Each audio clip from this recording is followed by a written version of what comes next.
Good morning, everyone. So I'm going to talk about sleep this morning. I had a not too bad sleep, but I was talking to a friend of mine, a really good friend of mine, and this was yesterday, and she told me that she has been sleeping really bad, and I was like, that's not good. You should really try and find out what's going on so you can get a better sleep. I have no idea what's going on with my hair.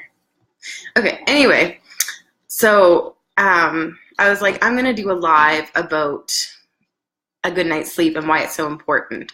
So, hey Brittany, hey Sandy.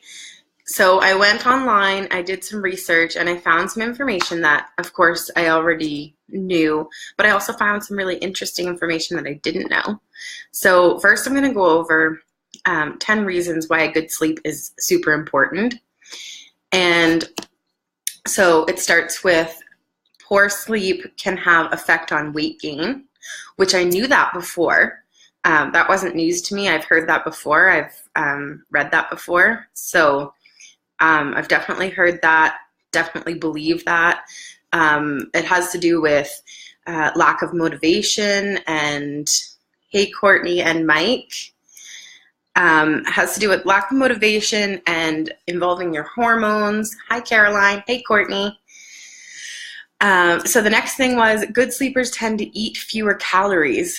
So I don't know how true this is, but I know that sleep deprivation is believed to cause poor appetite regulation, which in return could actually cause you to eat more or less calories, which could be a bad thing on either scale.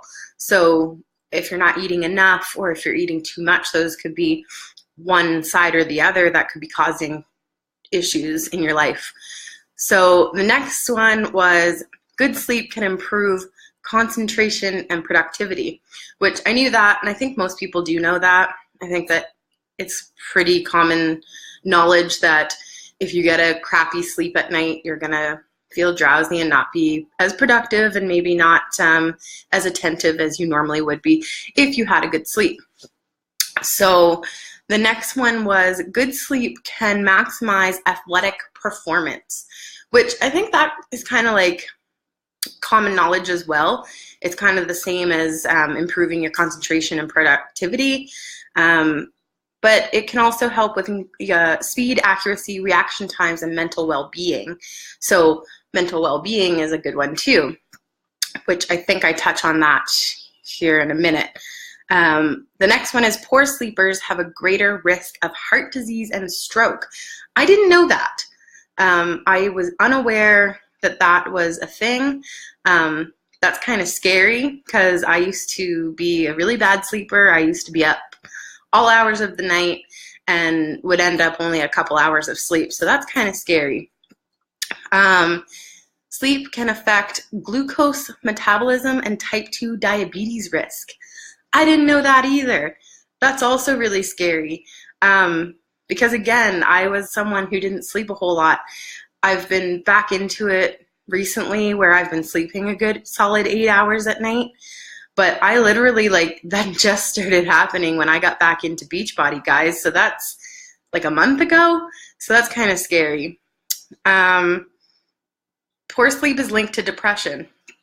I know this one, and I know it all too well.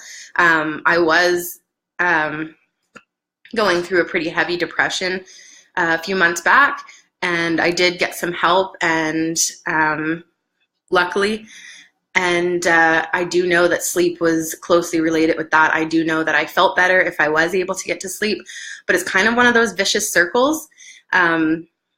You want it to go to sleep so that you felt better in the morning, but at the same time, getting to sleep was almost impossible because your brain is just like, and it's really hard to stop it and to turn it off and to actually get to sleep when you're suffering from a mental illness like that. I also suffered from anxiety, so I was constantly thinking about things, so going to sleep was very difficult. Hey, Mama. Okay, so the next one was sleep improves your immune function.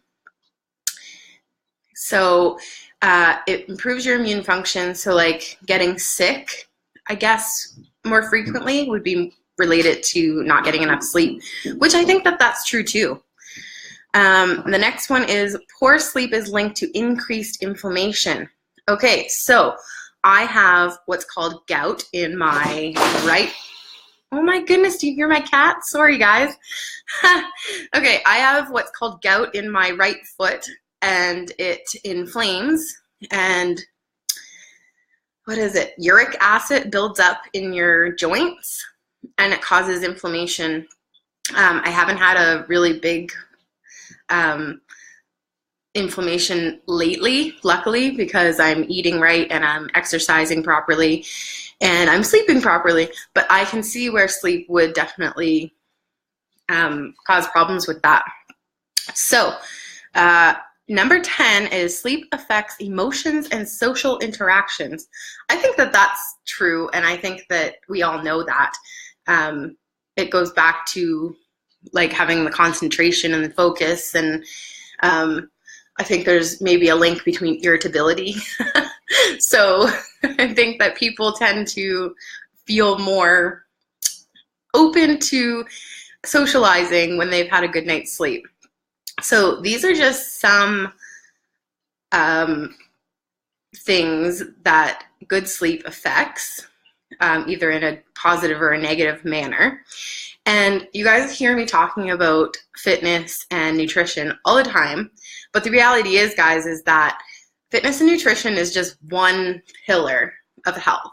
There are so many other things that we need to take care of in our lives to live a healthy lifestyle, and that's part of what I'm trying to share with everyone. I'm not just trying to force everyone to eat healthy. I just, like living a healthy lifestyle. And that's something that I've learned through the hard way, I guess, is that living a healthy lifestyle is so much more than just eating properly and exercising on a daily basis. So I also took the time to look up some natural ways to help you sleep at night. So hopefully anyone who's struggling with sleeping at night can hopefully find some of these natural remedies maybe useful or helpful. And let's start with magnesium and calcium. So magnesium and calcium are both natural, and they can help with your sleeping. They're important to your sleep pattern. I don't know about this one. I've never had it. Wild lettuce. I don't know what exactly that means, but that's what it said. And hops, for anyone who's a beer drinker. I like beer. There's hops in most beers, and that's actually helps with sleeping. Aromatherapy is another one, which I use on a regular basis, and lavender is a really key one for sleep. It's calming and relaxing and helps you settle down for the night. Good morning, Holly. How are you? So the next one is yoga and meditation. For anyone who knows me knows that I love to meditate. I meditate usually every night, sometimes in the morning, but usually at nighttime because it helps me go to sleep. There's a really nice chakra balancing one on YouTube, and lately I've been doing my own meditation with thunder and lightning storms. You just Google thunder and lightning storms, and thunder and lightning on repeat for 2 hours, I think, on YouTube. And I just kind of do my own little zen, and that helps me fall asleep. Another one is acupuncture. If anybody's interested in doing acupuncture, that's a good one to help with sleep. You can get it done for that. Making your bed your bedroom again. So this is interesting because in today's society, we're all about the technology. We're all about being connected on the internet, on our phones, on our computers, watching TV, all that good stuff. And I'm just as guilty as the next one. Holly, I usually meditate for, I think my meditation's usually about 45 minutes for the chakra balancing one. But you can do whatever you like. Some people don't find it that easy to go that long at first. So try try 2 minutes if you need to. And you can find all kinds on YouTube of guided meditations, which are awesome. And I highly recommend, because they're free. So you can just go on YouTube and search meditation for stress relief, or meditation for before bed, or meditation for balancing your chakras, or whatever. So start out small, and don't worry if you don't get it the first time around, because it'll come. Anyway, so making your bed your bedroom. Like I said, in the world of technology, this is so important because we're always connected to technology, which is causing our sleep patterns to be off the wall, right? So basically what the article said was you should stop putting a TV in your bedroom. If you need to plug in your phone, plug it in away from you so you have to get out of bed when your alarm goes off, like that sort of thing. Don't fall asleep to a TV show. I cannot fall asleep to a TV show because I get so intrigued in whatever's on. Like sometimes I've been known to put a movie on, and I'll put like a cartoon movie on because I know it won't interest me as much as another movie, because otherwise I won't fall asleep.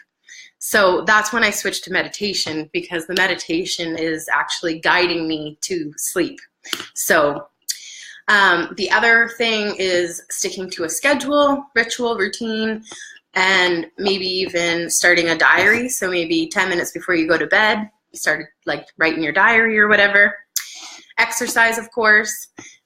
Chamomile tea. Chamomile tea is known for helping calm and relax before bed.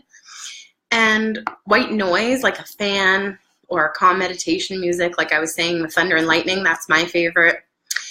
And this one was super weird. So catnip.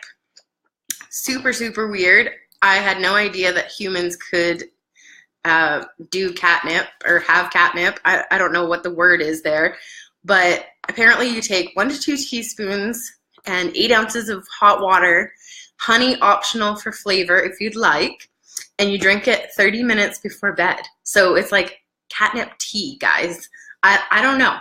I just read this online, and I know that you can't believe everything you read online, but it's interesting. I mean, I can't see the harm, I guess. Anyway, that's what I found. I found the catnip one really interesting. I don't know how I feel about it. I'm not sure that I'm going to make catnip tea. I have catnip, but I like giving it to my cats because they act crazy and it's funny. I don't think I'm going to drink it though. So I think I'll stick to my lavender and my meditations. Anyway, I hope that somebody finds some benefit out of some of these tips and reasons why sleep is important. And I hope you all have an excellent day, and I'll talk to you guys tomorrow. Bye, guys.